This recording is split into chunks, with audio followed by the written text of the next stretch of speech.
Hi అండి. అరటికాయతో బజ్జీ వేస్తే ఇంట్లో అందరూ తింటారు. కానీ రైస్‌లో కలుపుకోవడానికి కర్రీ రెసిపీ ఏదైనా చేస్తే ఇంట్లో ఒక్కలైనా తినకుండా ఉంటారు. ఆ ఒక్కడే మా చిన్నోడండి. మీ ఇంట్లో కూడా ఎవరైనా ఒకరున్నారా ఇలా తినకుండా?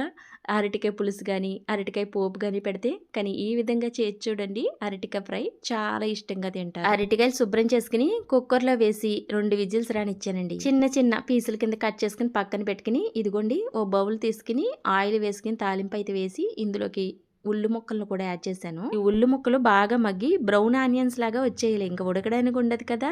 ఇదిగోండి ఈ విధంగా వస్తే ఫ్రైలోకి చాలా కమ్మగా ఉంటాయి.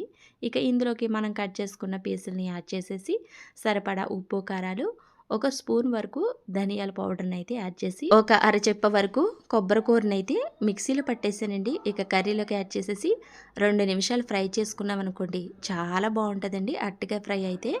ఈ అరటికాయ ఫ్రై మజ్జిగ చారులోకి చాలా టేస్ట్గా ఉంటుందండి. లేదా ఇందులోనే ఒక కప్పు పెరుగు కలుపుకుంటే అరటికాయ పెరుగు కర్రీ అవుద్ది. వీడియో నచ్చితే తప్పకుండా లైక్ చేయండి.